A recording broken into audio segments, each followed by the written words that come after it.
Oi, Thaís. Opa, boa noite, Guilherme. Tudo bem? Tudo bem? Ainda bem que você pediu para entrar porque eu não sei, não sabia fazer isso, você acredita?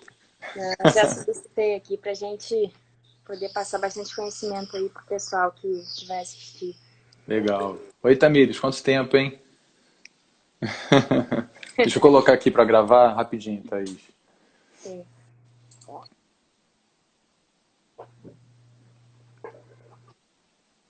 Treinou hoje? Sempre. Normal, né? Hoje eu treinei no mar e na piscina e na Legal. academia. Hoje foi um pouquinho de cada. O Roberto falou que te viu. E aí, Tamires, boa noite.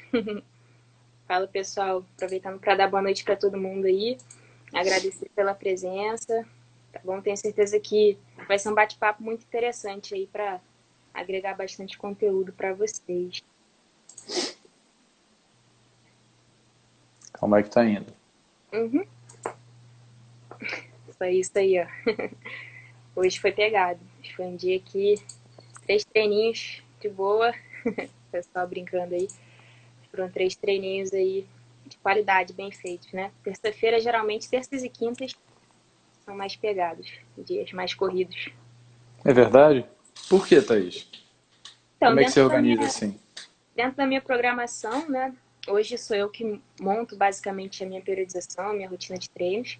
Né? Então são, na verdade, 3 picos semanais, terças, quintas e sábados, um pouquinho mais de intensidade, né, nos treinos de água, principalmente nos de piscina, né, nesses dias específicos. No mar, eu trabalho um pouco mais a parte aeróbica, depois a gente vai também estar comentando um pouquinho sobre isso, mas aí é a forma que eu me sinto melhor em termos de Aham. recuperação, né, já do que eu estudei, do que eu já fiz de tentativa e erro dentro da minha rotina, então é o que É tem até a dado sua mais certo. percepção, né? Isso, é o que tem dado mais certo pra mim. Então são dias aí de ver Jesus, que a gente fala, né? Aqueles dias que a gente termina super cansado, mas satisfeito de saber que tá no caminho certo, de estar desenvolvendo um bom trabalho. Bacana. Vamos lá, pessoal. Então, boa noite para todo mundo. Agradeço muito a presença de todos vocês. Tem um grupo grande aí já do nosso grupo de pesquisa. Thaís, agradeço imensamente sua participação, não só hoje aqui, mas semana que vem, no nosso seminário. Na verdade, pessoal, esse é como se fosse um esquenta, né, um aquecimento, porque a terça-feira da Thaís, de verdade, vai ser semana que vem. O treino forte dela vai ser na semana que vem, que é o nosso seminário. Então, hoje eu vou estar aqui conversando com a Thaís, amanhã eu vou estar conversando com a Natália. Se você tem interesse em participar do nosso seminário, você ainda não se inscreveu, tem a descrição aí no link do Instagram. E você pode também ir lá direto no meu site, que é guilhermetuscher.com.br. Aí tem 2 banners lá gigantescos que o Roberto fez pra gente, que são roxos, não tem como não ver. Tá? O nosso seminário desse ano ele se divide em 2 momentos. No dia 18, deixa eu pegar minha cola aqui, a gente tem, além da Thaís, que vai fazer a abertura do nosso seminário, a gente tem o professor Jorge Moraes, que é um professor de Portugal, que vai falar sobre a técnica em jovens nadadores. Depois o professor Emerson Martins, que é da BDA, que é uma equipe de polo aquático de São Paulo, vai falar sobre treinamento de base e iniciação ao polo aquático. Depois o ex-atleta e hoje professor de educação física também, Cássio Duran, vai falar sobre saltos ornamentais. Depois o Gabriel, que é técnico de polo aquático do Curitibano, vai falar sobre a iniciação esportiva no polo aquático e o treinamento em longo prazo. E para poder fechar o dia 18, a professora Natália, que vai estar comigo aqui amanhã, como eu falei para vocês. E hoje a gente vai conversar com a Thaís e eu tenho certeza que vai ser muito produtivo. Thaís, pode ser que nem todo mundo te conheça, então eu queria que você começasse assim, se apresentando de forma breve, porque eu sei que a sua história é longa. Então que Sim. você se apresentasse para o pessoal, por favor. Então, pessoal, para quem não me conhece, eu sou a Thaís Xavier, eu tenho 25 anos, né? Sou atleta aí de natação e de salvamento aquático, ou seja, eu compito em 2 modalidades esportivas hoje. Né? Eu sou formada em educação física, sou bacharel em educação física. Tá? Eu também sou mestre em ciências da atividade física, formei no ano passado, graças a Deus, mais uma conquista. E sou terceiro sargento da Marinha do Brasil, né? Sou militar, participo de campeonatos nacionais e internacionais, representando a Marinha e o Brasil aí, né, mundo afora. Basicamente isso. Esse é o Legal. currículo resumido aí. Tenho já mais de 10 anos de alto rendimento como atleta de natação, né, inicialmente, e aí mais de 5 anos também como profissional de educação física já formada na área. Bacana, Thaís. Você começou na natação, propriamente dita. Eu vi diversas coisas suas na internet. Parabéns pelas suas conquistas. E depois Obrigada. você migrou aí para o salvamento, que apesar de ser muito interessante, e eu discuto a importância disso nas nossas aulas de natação, não só com a ideia de ser um atleta, mas como a gente pode estar ensinando as pessoas realmente a prevenção e salvamento aquático. E também por ser interessante porque é diferente. Esse brincar para criança é muito bacana. Mas a Thaís, enquanto atleta de salvamento aquático, como é que funcionam essas provas, Thaís? Então, elas são provas bem dinâmicas, tá? O salvamento aquático, na verdade, ele surgiu com o intuito de preparar, principalmente os socorristas, né, os guarda-vidas, para que houvesse ali algo diferencial na preparação deles, física e até mental mesmo também, tá? E estimular ali, manter o condicionamento físico. Então, super funcionou, né? Todas as provas, elas simulam resgates reais, né? Apesar de serem simulações, como eu disse, né? Todas elas têm algum vínculo com tipos de resgate, incluindo também os equipamentos. Né? São mais de 22 provas, ficaria até difícil de eu assim, citar todas e falar um pouquinho sobre todas aqui no tempo mais reduzido e curto que a gente tem. Né? Eu vou falar um pouco das minhas principais provas e um pouquinho dos equipamentos. Eu trouxe até aqui para mostrar um pouquinho para vocês, Ah, porque bacana, realmente bacana. eu trouxe a nadadeira e o boneco, né, o nosso manequim, que são bastante utilizados nas provas de piscina. Né? Eles são equipamentos fundamentais aí para estar decorrendo as provas. Né? Existem técnicas específicas para não ser desclassificado. Isso também é super importante citar, porque assim como na natação, tem provas que você pode vir a ser desclassificado se cometer ali erros técnicos, né? Então, trabalhar com esses materiais, né, que foi o grande diferencial para mim, que vim da natação desde a base, né, desde o infantil, e tive que me adaptar, né, a utilizar eles da maneira correta, né, e poder ter o melhor desempenho, né. A minha mãe está aí na live, comentou que o apelido do boneco é Bob, e vou aproveitar então esse momento para mostrar ele aqui um pouquinho para vocês. Não vai dar para ver completamente, né, mas Prazer, Bob. esse é o Bob, que a gente utiliza nas provas de piscina, tá? Nas provas de mar. Ele não participa. As vítimas no mar, na verdade, são companheiros de equipe, que são em dupla. Eu vou explicar um pouquinho quando a gente fala da parte de mar. Mas ele é o nosso principal aí, componente das provas de piscina. Ele tem essas tampas, né? Na verdade, ele está sem tampa aqui. E ele fica cheio d'água em algumas provas e pela metade em outras. Ele totalmente cheio e submerso, ele chega a pesar 70 quilos, que é efetivamente para simular o peso médio, né, de um ser humano. Então é uma tarefa e tanto deslocar ele na água. A minha principal prova é o 100 metros reboque de manequim, né? Esse é o nome nacional aí da prova adaptado, né? Que a gente chama aqui no Brasil, né? Uhum. Eu sou também instrutora do curso de EP do Cefam, né? Lá na base militar, e já está incluído também o salvamento aquático e, né, no curso lá do pessoal que é especialização em educação física. Então foi mais um passo dado. Né? Eu elaborei uma apostila, é a primeira apostila Bacana. de língua nacional que a gente tem, tá? Sobre o esporte, sobre essas questões mais voltadas para o alto rendimento também. E aqui está a nadadeira, que aí é o que eu vou tentar mostrar aqui para vocês. Ela é É realmente bem bem grande, grande, né? totalmente diferente dos materiais de natação que a gente está acostumado. Vocês estão dando para ver ela toda porque ela é bem grande Sim. mesmo. Comparativamente aqui, ó, um palmo, né? Ela é efetivamente bem grande e a paleta dela é diferente também. Essa daqui é uma de treino, tá? A gente não usa essa para competir. As de competição, elas têm paleta de carbono, ou seja, são um pouquinho mais elaboradas. A paleta ela tem dureza, né? Ela pode ser mais maleável ou mais rígida, né? Então, isso tudo o atleta tem que se adaptar, né? Porque até você achar o material específico 100% ali para você, também demora um tempinho. E essa prova, como eu falei, só para a gente fechar uma das provas de piscina que é minha especialidade, né? O atleta sai do bloco com as duas nadadeiras no pé, vai fazer os primeiros 50 metros submerso, na ondulação, né? E o boneco está esperando totalmente submerso do outro lado da piscina. Aí a gente resgata ele, como se ele fosse uma vítima, já ali submersa, e logo após faz os 50 metros rebocando ele. E ele Esse já tá reboque, cheio nessa hora, Thaís? ele já está cheio, aguardando no fundo da piscina. Tá. Aí a gente nada os outros 50 e últimos metros ali de prova, rebocando ele.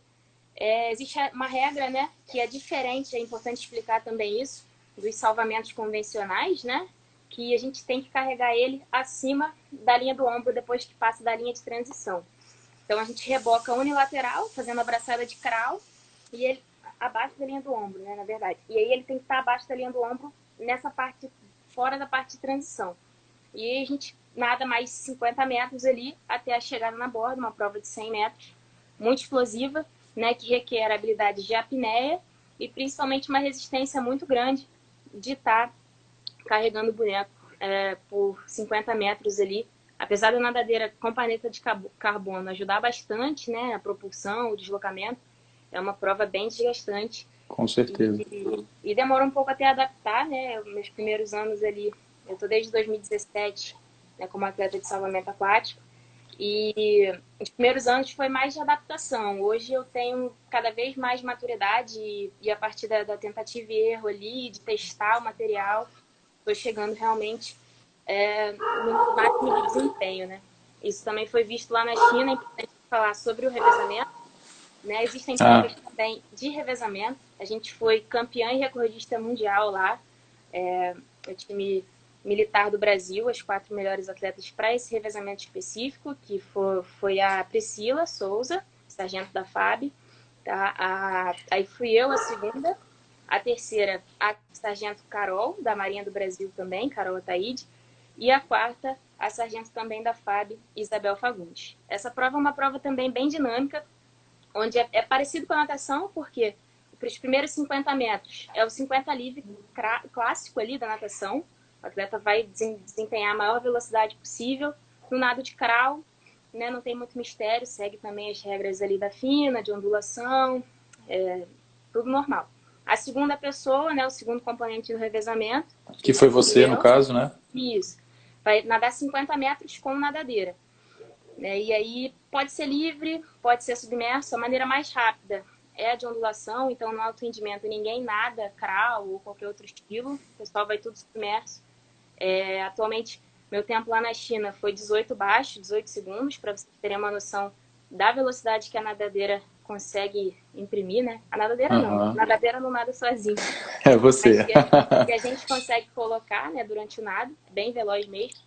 A terceira componente, ela nada 50 livre também, mas de rescue tube, que é aquela boinha, o tubo de resgate, né? Quem já viu o bombeiro trabalhando, já viu, com certeza. É uma boia que ela é mais compridinha, né? Então ela tem uma corda atada, presa ao corpo do nadador. Então 50 livre, carregando o rescue tube. E aí, chegando lá, tem uma atleta já dentro d'água. É diferente também, né? O revezamento que não sai todo mundo do bloco. A última atleta está esperando dentro d'água. E aí, faz a transição. A atleta que chegou nadando crawl passa o rescue tube para a atleta que está dentro d'água. Essa atleta está de nadadeira. Ela veste rapidamente ali o cinto, né, do rescue tube. E vai nadar 50 livre, só que carregando a terceira atleta. Ou seja, a terceira atleta, na verdade, também nada 100 metros. 50 livre e 50 só batendo perna, segurando na boia, enquanto a outra reboca.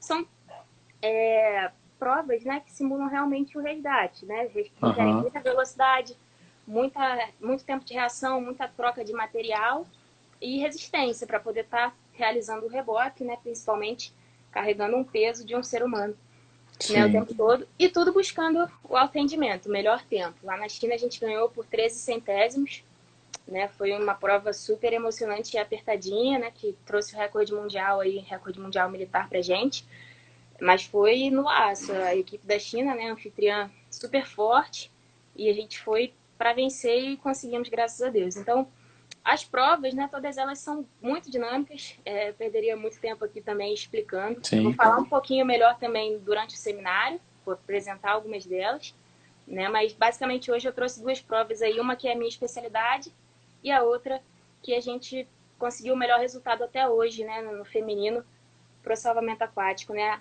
Por enquanto, no meio militar, a gente espera conseguir no civil futuramente, assim que as competições também retornarem. O Thaís, tem equipe masculina também? Tem atletas? Sim, E, sim. e como é que está essa proporção em relação às mulheres? Então, as É duas, mais tradicional entre as mulheres ou entre os homens? assim, num geral, né, a equipe masculina, há uns tempos, há uns anos atrás, ela começou mais forte do que a feminina. Principalmente pelo fato da galera dos bombeiros militares, né, já terem muita aptidão com o material, principalmente. Então, a gente tem muitos bombeiros militares que foram parte da seleção brasileira que a gente foi para os Jogos Mundiais Militares, né, e para outros eventos internacionais. Então, a tradição masculina, inicialmente, ela começou, tivemos equipe feminina também, mas hoje a gente está no nível quase que equiparado ali, Muito tanto a bom. parte feminina quanto a masculina são equipes bem fortes, né? Conquistamos aí 10 medalhas para o quadro de medalhas dos 7º Jogos Mundiais Militares, o que fez bastante diferença, né? Sendo uma de ouro, que foi a do nosso revezamento. Então, foi bem válido para a colocação final do Brasil. Foi um esporte que fez diferença ali. E até por isso, desde 2017, né, o Brasil vem investindo um pouco mais na questão de trazer atletas de alto rendimento para estar integrando e fazendo parte da modalidade para só fortalecer, né? Muito bom. O Roberto botou uma pergunta que eu acho que é bacana de passar, né? Você era da natação, teve excelente desempenho da natação. De onde surgiu essa ideia ou essa oportunidade de participar de prova de salvamento?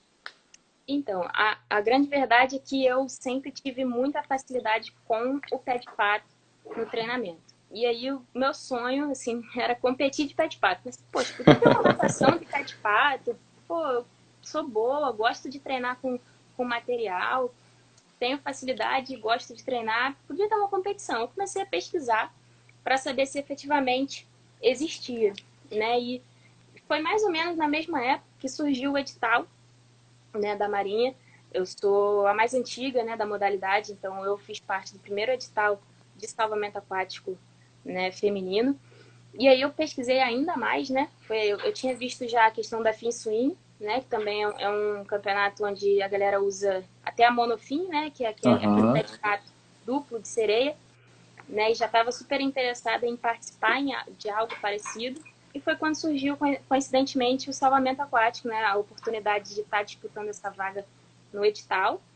E aí eu treinei específico para isso, né? A prova específica da Marinha do Brasil lá que a gente fez, né? O edital. Eu tinha que ter habilidade no 50 livre, em 50 metros ali submerso, de ondulação, e isso sem material.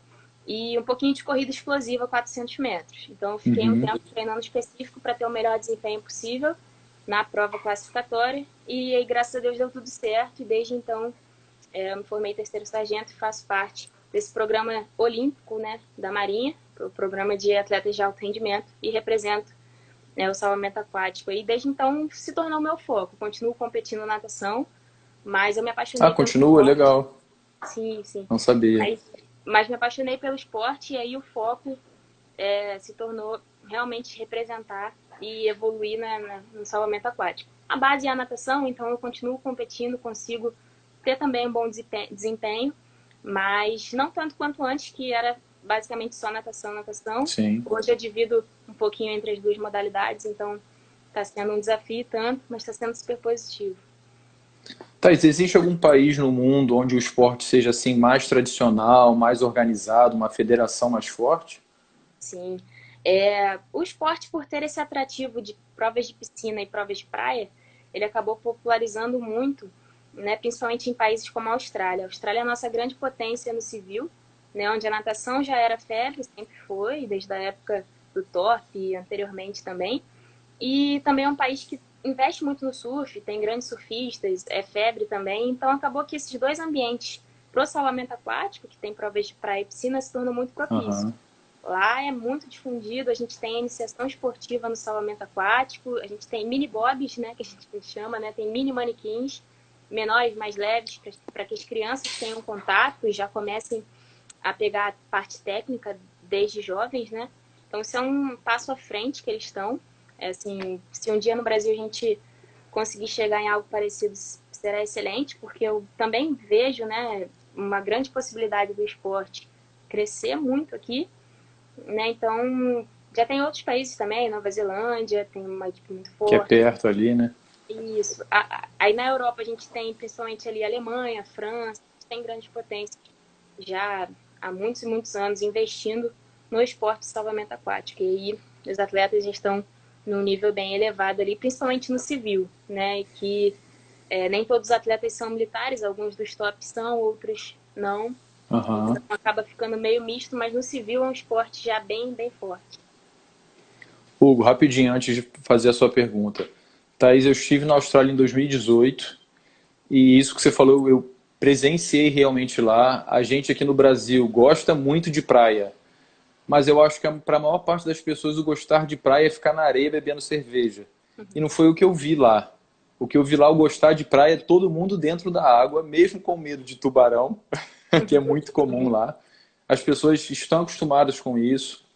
Muita gente pegando onda, crianças, jovens, idosos, uma coisa que eu acho que não é tão comum no Brasil. Então, realmente, assim, é uma realidade diferente e eu também fiquei assustado como os equipamentos são mais baratos, relativamente, né? Isso torna o material mais acessível e todo mundo pode experimentar aquilo.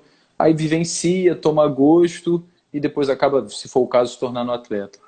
Vamos à pergunta do Hugo aí antes de eu passar para a nossa próxima. Uhum. Você consegue ler aí? Existe Das essa Olimpíadas. possibilidade de ir para os Jogos Olímpicos? Então, nessa edição 2021, né, não, né, tava tudo assim muito encaminhado para 2024 entrar como um esporte de apresentação, assim como o surf e o skate entraram agora. Como o cenário mudou por conta da Covid, acho que ainda está tudo muito incerto, né? A gente não teve novas atualizações sobre essa questão da entrada do salvamento aquático, né? Então, assim, ainda está muito no ar, mas a gente torce para que seja, porque já cumpre todos os requisitos, né? É um esporte Uhum. que já é praticado no número de países necessário, no masculino, no feminino. São mais questões ali burocráticas, né? Principalmente financeiras, para estar ocorrendo essa inclusão, né? Mas existe uma forte pressão das federações, principalmente das federações internacionais, né, que já estão anos e anos aí disputando salvamento aquático, para que entre sim como um esporte olímpico. Vamos torcer, vamos aguardar. Enquanto isso, a gente vai desenvolvendo o nosso esporte aqui no Brasil também, na medida do possível, né, para que a gente consiga, assim que for tudo aprovado, chegar com uma equipe forte, de repente trazer uma medalha olímpica aí para o país. E sobre a participação nessas Olimpíadas, eu não vou estar participando, né? Como o foco se tornou realmente salvamento aquático, eu não participei da seletiva olímpica na natação, né? Então eu estou num nível um pouquinho mais tranquilo ali, mais baixo na natação atualmente. Acabou o sonho olímpico na natação acabou se tornando um pouquinho mais distante para mim, né? E aí tem esse sonho olímpico no salvamento aquático, pode se realizar, então também é uma super oportunidade, uma porta muito muito boa para mim que faz todo sentido. É onde eu Com tô mais certeza. motivada para treinar e tô desenvolvendo e evoluindo um pouquinho mais cada dia. Você já deu a dica aí pra gente que existem essas competições de salvamento também no mar. Isso. Além do ambiente em si ser diferente, quais seriam essas outras diferenças? Então, como eu falei, por exemplo, as provas de mar, né, a gente não usa o manequim, né? Boa parte delas a gente realiza em dupla.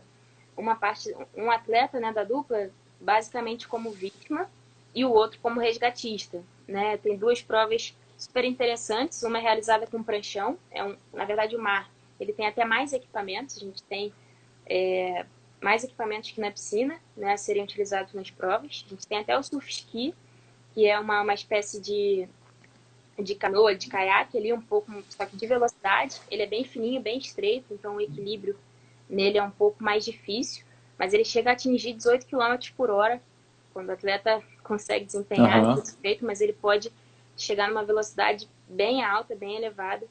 Então também, além de tudo, né, o atleta, tem que ser um super atleta. O atleta de salvamento aquático, ele tem que desenvolver diversas habilidades. E nessas provas de dupla, né, como eu estou falando, né, fica uma boia a 120 metros da areia, né, essa é a média de metragem, ou seja, são provas explosivas, porque simulam resgates. Dificilmente alguém vai resgatar a 2, 3 quilômetros dentro do mar nadando, né, isso aí não tem Aham. jeito. E Não aí faz sentido, é. as provas Imagina o Roberto, realmente né? O Roberto saindo ali para poder salvar o cara a 2 quilômetros, né? é, Aí geralmente não acontece em socorros dessa maneira, né? Então, 120 metros, uma distância rápida, o primeiro atleta parte e aí nada em direção à boia, em velocidade máxima de crawl, da maneira que ele achar mais veloz. Chegando na boia, ele bate e acena para o resgatista, que é a dupla dele, né, que está na areia. E aí, por exemplo, na prova de pranchão, o resgatista vai de pranchão, rema em direção à vítima. Chegando lá, ele sobe, ele ajuda a vítima a subir, depende muito da regra de cada competição em si, mas as duas pessoas, né, a dupla volta remando junto, sincronizado, né? Então aí quem chegar na areia primeiro ganha, basicamente isso. E a outra prova parecida com essa é com nadadeira e com o rescue tube, que é a boinha, o tubo de resgate, né? E aí o segundo atleta, o resgatista, vai em direção à vítima, primeiro faz a mesma coisa, né, dos 120 metros nada, e aí vai resgatar ele, clipa, né, passa a boia no contorno da cintura, como é muito comum, né, nos socorros, né, dos bombeiros, dos guarda-vidas, e voltam os dois até a areia também, remando em velocidade para poder fechar a prova. Então são provas que, e na verdade, elas têm exigem muito do atleta, né? Isso acontece também em qualquer condição de mar. É importante Sim. Ah, é mesmo? lembrar, é importante lembrar isso. É claro que assim, os locais e as épocas que marcam as competições evitam pegar picos de mar muito grandes.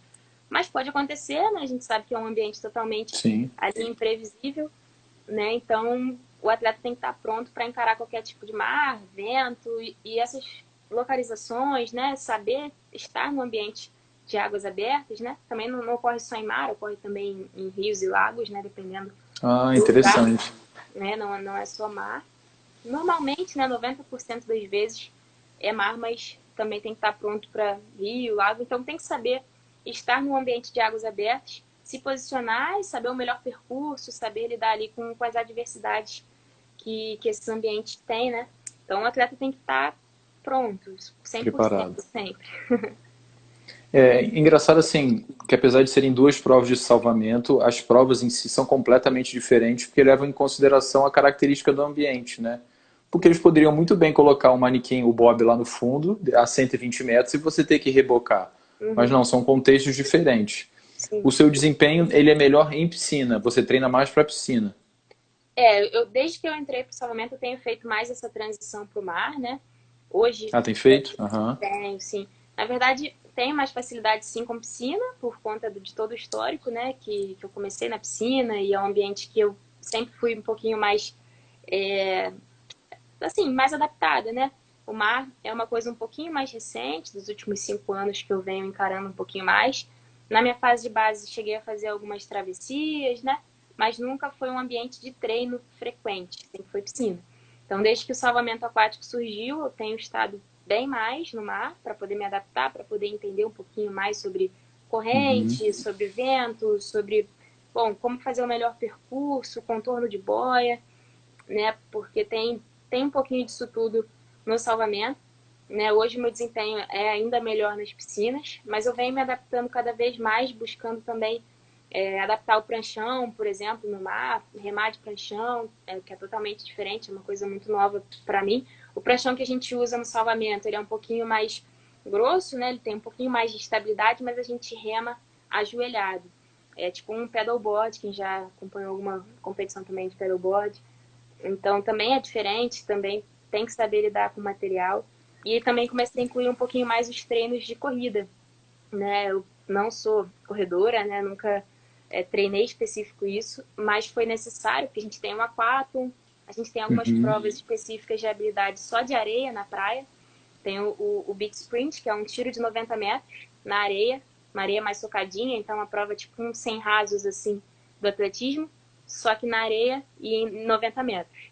Então, como eu sempre fui velocista também, é uma prova que eu também me saio bem, então acabou mudando muito a minha rotina, né? A gente tem que Sim, treinar um sim. pouquinho de tudo. O próprio surf ski, a gente tem atletas também de alto rendimento que vieram, né, da canoagem e tudo mais. Então, eu já testei, é muito difícil realmente, então acaba sendo necessário a gente também ter outros atletas que façam, né, que sejam mais especialistas ali. Até porque, como eu citei, são 22 provas, dificilmente dá para fazer todas em alto rendimento. Acaba sendo como na natação, cada um se especializa num estilo, né? Cada um se especializa no que tem mais facilidade e aí toca para frente. Mas tem sido bem legal esse desafio de estar no mar também em alto rendimento. Thaís, então quando você fala assim, até para as pessoas perceberem, né? Tô indo treinar no mar, não significa necessariamente que você vai nadar. Uhum. Né? Em função da característica do evento competitivo, você pode estar treinando, na verdade, outras coisas no mar. Sim. Thaís, eu me lembro de uma atleta minha, a Gabi, que ela falava que queria que a piscina não tivesse borda para que ela pudesse nadar de forma indefinida, né? Para sempre. Essa sensação de nadar para sempre, talvez a gente consiga no mar. Eu queria que você falasse para a gente um pouquinho aí do que você considera que é positivo de nadar, de treinar no mar, e quais ainda são os seus desafios, quais são os seus medos. Porque por mais que a gente tenha experiência em piscina, a gente tem uma raia, a gente tem uma linha no fundo, isso é muito mais seguro. E muitas pessoas que nadam bem em piscina não se sentem bem nadando em águas abertas. Como é que é com você? Então, eu acho super interessante essa transição para o mar também. Né? No início eu tinha bastante dificuldade. Hoje o que ainda me resta de dificuldade é mais a questão de ondas muito grandes, né? Assim, mar acima de 2 metros ainda é algo que eu tenho que trabalhar muito, não só a questão assim de técnica, né? Como psicológica também. Né? Já estou cada vez mais adaptada, mas com certeza tenho que evoluir ainda um pouquinho nisso. Né? De resto, já estou bem tranquila quanto à questão até de temperatura mesmo, não sofro tanto. Né? Tem atletas que têm um pouquinho mais de dificuldade quando a temperatura no mar cai, também não dá para controlar tanto quanto a piscina, né? É um ambiente que você pode num dia estar com uma maré ali mais quentinha e no dia seguinte você aparecer para treinar e está super gelado. Então, o meu corpo já lida bem com essas variações de temperatura, as questões de corrente, de localização, de posicionamento geográfico ali, né? Para fazer o melhor percurso. E eu acho super legal, assim, o grande diferencial no início para mim, que é o que eu também vejo nos meus alunos, é que o ambiente aquático ali em águas abertas, ele traz uma energia diferenciada, além de variar o ambiente, né? A gente que vem de piscina e tá a vida inteira treinando piscina, quando começa a dar umas braçadas no mar, se sente um pouquinho até, assim, mentalmente mais tranquilo, depois que adapta, né? Que tá ali tranquilo no ambiente, acaba sendo muito positivo, até para o mental, para a questão de variação de treinamento, mudar um pouquinho a Sim. rotina, né? A energia do ambiente também, que é super positiva. Então, para mim, esses são os principais benefícios, né? Além dos que a natação já proporciona, no geral, o treinamento, né? O exercício físico, né? A gente não tem nem que parar para falar dos benefícios que a natação traz, que já são amplamente conhecidos, né? E além desses benefícios, eu acredito que o mar ele traz essa questão não só de você estar instruindo ali para a segurança mesmo, coisa que eu sempre trabalho bastante também com os meus alunos, passar os requisitos básicos de segurança, que é algo fundamental do esporte, né? Assim, o esporte de salvamento, ele não só é essa questão do alto rendimento toda, mas também ele é um grande ali disseminador de informações relacionadas à prevenção e afogamentos, que atualmente no Brasil é um grande problema, né? Devido à nossa imensa costa e de clima tropical, então bastante gente na praia. Uhum. E muitas vezes essas pessoas não buscam instrução e não tem, às vezes não têm acesso também à informação, né? Então, o esporte veio para poder disseminar ainda mais essas ações preventivas, né, que realmente salvam vidas, né? No final de tudo, realmente salvam vidas. Eu já tive a oportunidade de estar desenvolvendo alguns trabalhos com crianças, principalmente, educativos, né? E a gente vê que o retorno é muito positivo, né? Principalmente pelo fato de o atleta, né, do alto rendimento, ele ter uma função de liderança, que é um pouco da minha tese também do mestrado, foi um pouquinho que eu trabalhei em cima da liderança esportiva. Então, é fundamental. O atleta ele tem um papel ali na sociedade, uma função de líder e consegue influenciar positivamente em vários ambientes. Então, eu sou suspeita para falar, mas sou muito fã do esporte também por conta desse lado mais humanitário, de estar contribuindo para a sociedade de uma maneira muito positiva e salvando realmente vidas, né? Através das ações preventivas, principalmente. Thaís, antes, eu queria falar um pouquinho daqui a pouco dessa proposta sua aí de liderança, né, de incentivar e motivar pessoas, mas eu queria puxar a pergunta da Francine, que é uma professora lá do nosso grupo de pesquisa, senão eu vou esquecer. A Francine tem duas filhas pequenas e eu acho que ela já está querendo colocar as filhas dela para participar desse tipo de formação, né? Uhum. Hoje, se a gente quisesse fazer uma aula específica de salvamento aquático, existe algum lugar no Brasil que você saiba que ofereça esse tipo de aula? Ou é como acontece com os outros esportes aquáticos, que a gente vivencia a natação e de repente acaba se envolvendo com os outros? Então, hoje no país, né, no Brasil, a gente não tem centros específicos de treinamento de salvamento aquático, né? No meio Tá militar, vendo? Ela falou que é isso mesmo. é, no meio militar a gente já tem, né? Por exemplo, o Cefam é uma base do treinamento do salvamento aquático, a Unifa, né? Da FAB, a base da FAB também, em Campos dos Afonsos, ele também é uma base de treinamento para salvamento aquático, mas o acesso ainda é um pouco restrito mais para atletas mesmo de alto rendimento, né? E militares, principalmente. A gente tem alguns surf clubes, né? Já começando a crescer, principalmente também no sul do Brasil, né, onde esses projetos vão começar a ser disseminados cada vez mais. Ainda é tudo muito uma sementinha, né, algo muito no início, mas a gente já está conseguindo, pouco a pouco, chegar em alguns locais e mostrar o valor do esporte, né, o valor do salvamento aquático, e já começar a vislumbrar ali uma iniciação esportiva futuramente, né, mas realmente hoje em dia que não tem nenhum lugar que eu te fale assim, ó, pode ir lá que você vai conseguir treinar salvamento aquático. Até porque o acesso aos materiais, devido ao valor, né, deles, que é Sim, muito específico, acaba sendo difícil. É um valor alto, por exemplo, a nadadeira, né, paleta de carbono, mais específica ali para o atleta, ela está custando em média 500 euros, né, então é um valor mais elevado, é a mesma média para cada manequim, por exemplo, vindo de fora, mesma média de preço. Então, até pelo difícil acesso, não só pelo valor, né? A maioria deles são produzidos na Europa ou então na Austrália, por exemplo. Então, fica um pouco difícil ainda esse acesso, sim. mas a gente está batalhando cada vez mais para que a gente chegue numa confederação, né? Algo aí, uma entidade brasileira que represente o salvamento e que dissemine cada vez mais o esporte desde a base, desde a iniciação esportiva com crianças e com pessoas interessadas. Muita gente me procura querendo fazer salvamento aquático, isso é um ponto super positivo, né? E eu acho que esse é um futuro próximo aí, né? Estou sendo otimista, mas é também um Com grande desejo certeza. meu de que num certo futuro próximo a gente já consiga dizer, ó, pode aparecer lá para treinar, né? E a gente está correndo atrás disso, o máximo que a gente consegue. Uma coisa que a gente discute muito na nossa aula na graduação, Thaís, Uhum. é mostrar, o Felipe está aí, é nosso aluno, a Francine trabalha lá com a gente, a importância da gente ter essa adaptação ao meio aquático, essa formação inicial, que ela não seja específica para a natação, mas que ela seja voltada para as experiências dentro da água. Então, se a gente conseguir oportunizar esse primeiro contato com o ambiente aquático de forma mais global, realmente, mesmo que assim ainda não tenha um clube, um local específico para poder trabalhar com salvamento aquático, a pessoa vai vivenciar a nadadeira, vai vivenciar o snorkel, vai vivenciar nadar debaixo da água. Então, vai depois levar isso para o salvamento aquático, para o polo, para o salto, para a natação, para nadar em águas abertas.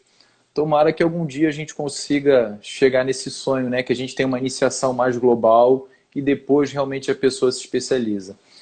Thais, voltando para essa ideia de você entender que você tem uma função também importante na promoção do esporte. Como é que você utiliza hoje das redes sociais? Como é que você utiliza do seu dia a dia para poder incentivar as pessoas a conhecerem a modalidade, a gostarem do que você faz? Como é que você trabalha isso? Eu sempre tento reservar um pouquinho do meu dia para estar postando um pouco da minha rotina, né?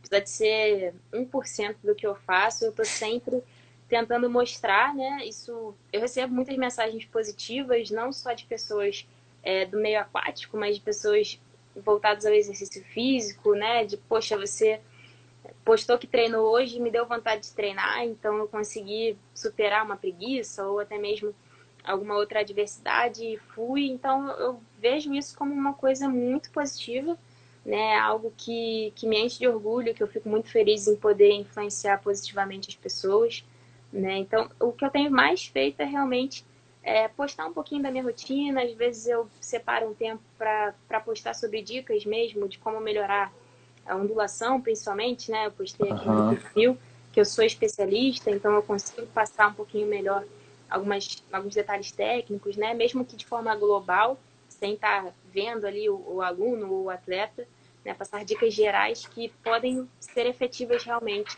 na rotina daquela pessoa. Então, tenho reservado um pouquinho mais do meu tempo para fazer tudo isso. É corrido, é difícil, tem dia que são 3 treinos, né? 3 treinos aí de no mínimo 2 horas. Eu ainda concilio o meu tempo com meus alunos, né? Que eu também trabalho com natação em piscina, natação no mar. Estou acompanhando uma galerinha aí, tem sido super positivo também, já há alguns anos desenvolvendo esse trabalho como profissional.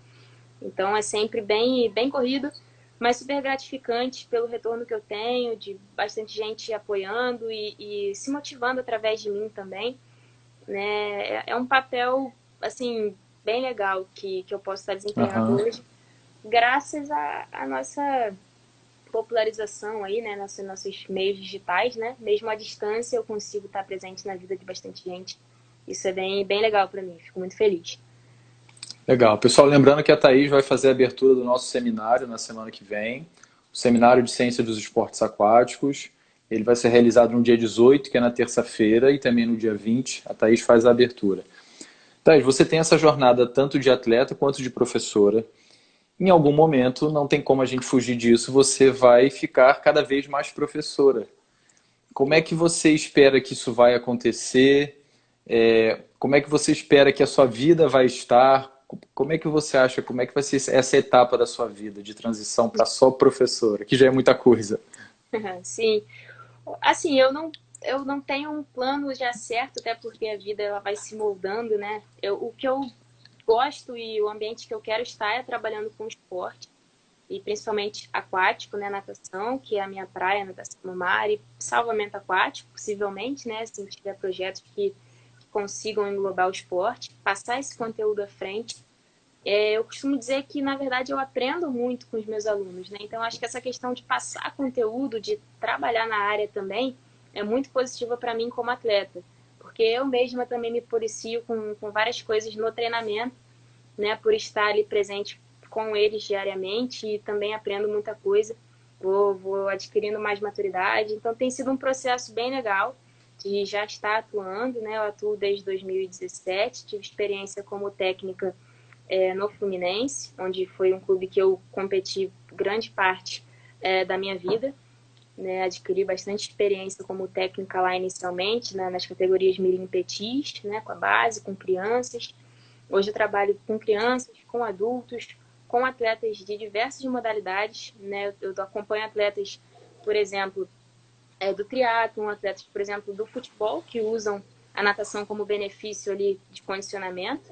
Acompanho atletas de corrida, apenas, né, de corrida de orientação, né, e de pentatlo. Hoje eu estou acompanhando a parte de natação de um atleta nível mundial de pentatlo moderno, né, vai viajar daqui a um mês. Então, tem sido muito legal trocar essas experiências, compartilhar conteúdo, né? É um caminho natural, essa Aham. transição atleta profissional, né?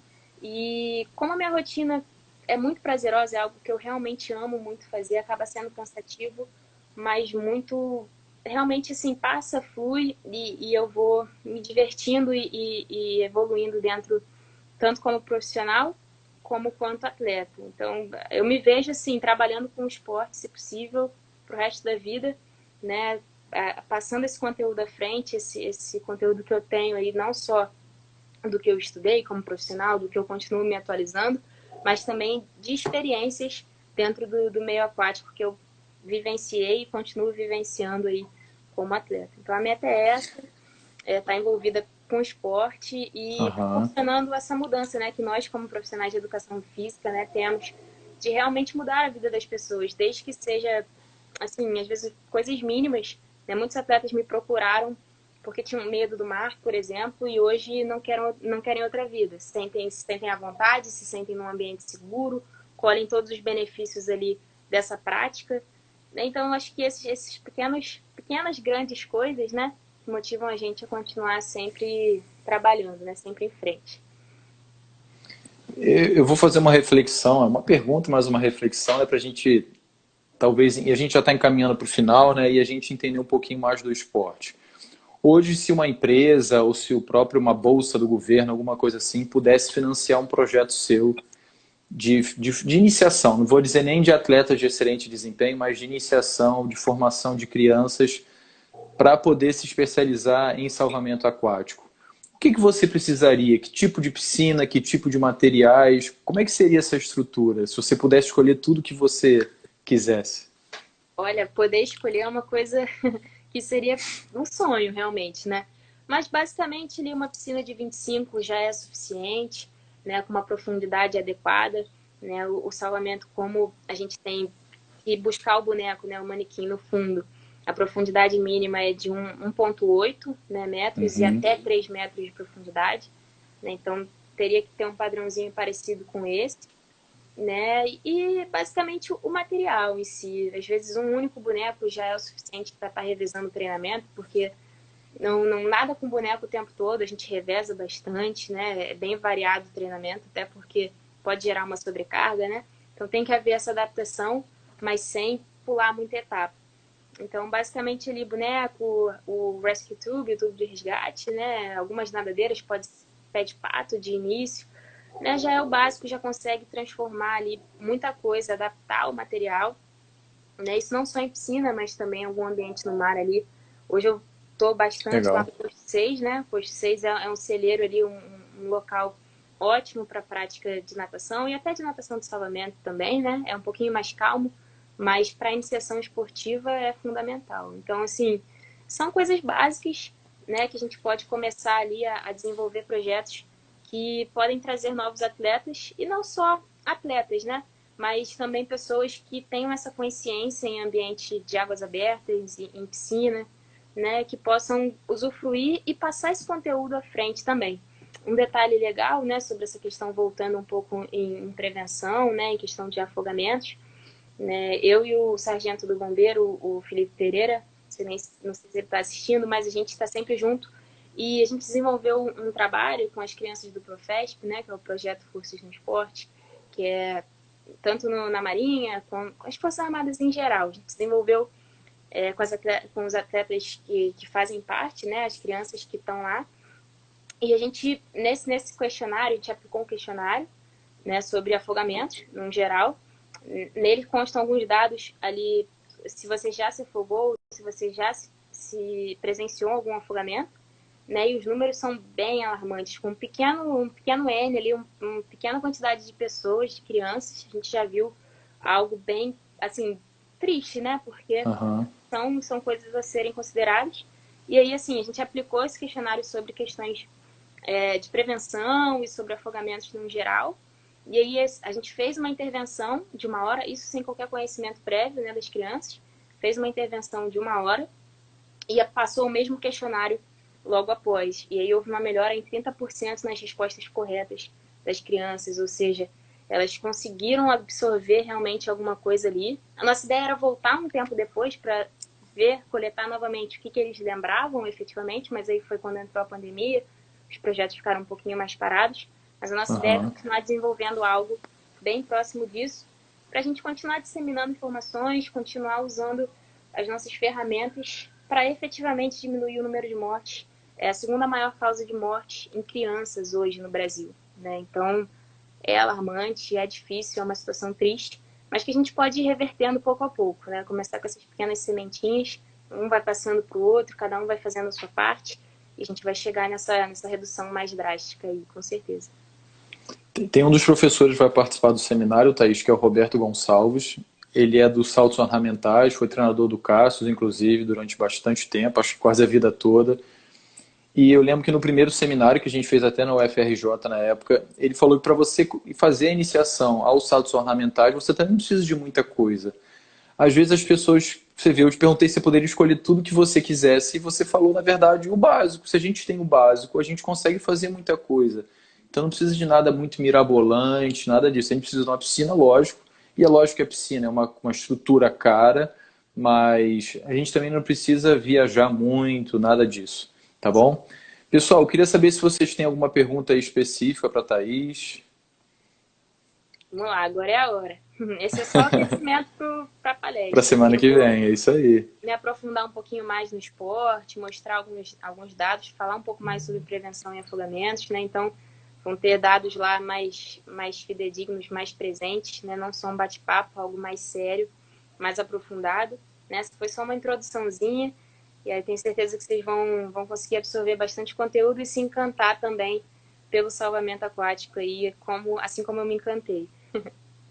Pessoal, também queria agradecer a todo mundo que está interagindo aí, que está mandando mensagens positivas. Às vezes é um pouquinho Verdade. difícil de ler, de acompanhar tudo, mas eu estou aqui de olho também. Valeu, Luiz. Vamos lá, pessoal. Cadê o Felipe? Felipe que gosta de fazer pergunta. Estou olhando aqui um pouquinho, aproveitando.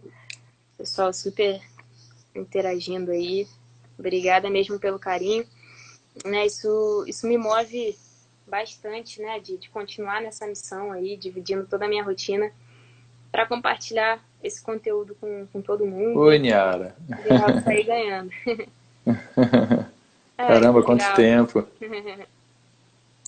Ó, o Felipe, Então, vamos lá. Então, o Felipe para a mandou gente palminhas fechar. aí, ó.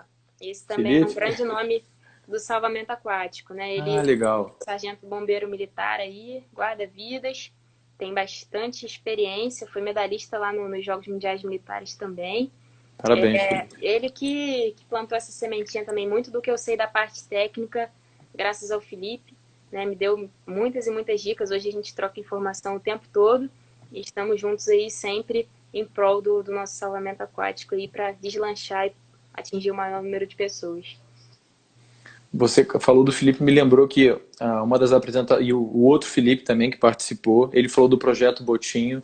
O Capitão Canelas vai falar sobre o projeto também no nosso seminário. Então tem muita coisa bacana aí. Ó, o Cacá Santana está perguntando quem foi que te apresentou o salvamento aquático. Então, Você que descobriu o salvamento ou o salvamento te descobriu? basicamente o salvamento me descobriu, né? Como eu falei no início, eu estava procurando um esporte ali que tivesse a parte do pé de pato, né? Eu sempre tive muita facilidade com nadadeira, com pé de pato. E aí eu descobri o fin swim, falei, pô, como é que será que faz para fazer parte disso? E a partir disso eu fui encontrando outros esportes. Foi a mesma época que surgiu o edital pro salvamento aquático. E aí eu falei, poxa, é o que eu quero. E aí eu comecei a investir meu tempo para treinar, para poder fazer parte da equipe. E aí deu tudo certo. Desde então é o meu foco aí maior. Legal. Luiz, rapidinho antes da sua pergunta, deixa eu ver quem me mandou a pergunta aqui. Foi o Regi, acho que é Reginaldo, não sei. Thaís, ele perguntou como é que é esse treinamento para poder conseguir ficar tanto tempo em apneia. Como é que você pode falar um pouquinho de como é? Então, hoje eu trabalho a apneia tanto estática quanto dinâmica. Eu trabalho mais a apneia dinâmica, né? Por conta das provas. A estática é só para dar um plus ali a mais. Lembrando que não só o treinamento de apneia, né? Mas todo treinamento ele tem que ser acompanhado, até por essa questão dos afogamentos, que sempre é importante informar, né? Tem que ter sempre alguém de olho ali em você, principalmente em treinos de apneia, onde a gente chega bem próximo do limite, né? Tanto em metragem, quando é apneia dinâmica, quanto em tempo submerso, quando é apneia estática. Então, eu trabalho um pouquinho disso, na verdade, diariamente, né? Tiros principalmente de 25 a todo momento, 25 metros submerso em apneia. Às vezes eu faço 30 segundos em apneia estática, mais 25 metros em apneia dinâmica. Às vezes tiros de 50 também, que são super importantes, né? Não só com um pé de pato específico de competição, que é a Ferrari, que a gente chama, né? O nosso melhor equipamento, mas também com pé de pato convencional de natação. Eu tenho 6 pés de pato, eu sou a doida do pé de pato. Então eu trabalho cada um para uma especificidade, né, da ondulação. E é basicamente isso, assim, é tudo muito bem ajustado para poder ter o melhor desempenho nas piscinas, né? E trabalhando bastante, né? Questão de metragem e tempo. Sempre com supervisão, né? Óbvio, sem treinar desacompanhado. Luiz, eu vou deixar sua pergunta por último, porque ela é interessante e é diferente, tá bom? Rapidinho, a gente fecha com a tua pergunta. Você consegue ver a pergunta do Valdir aí, Thaís? Como as escolas de surf, né? Como é que elas poderiam estar potencializando, ajudando essa ideia do salvamento? Sim, acho que assim, até o surf, no geral, também ajuda muito na questão da prevenção e no salvamento em si. Muitos surfistas acabam dando resgate porque aquele primeiro momento quem já está dentro d'água ali com a prancha, né, que é um objeto flutuante, então já tem um pouco dessa cultura interligada e as escolas de surf, sim, poderiam ser uma grande entrada. A gente até chama de surf clube, né, no geral, lá fora acontece muito isso.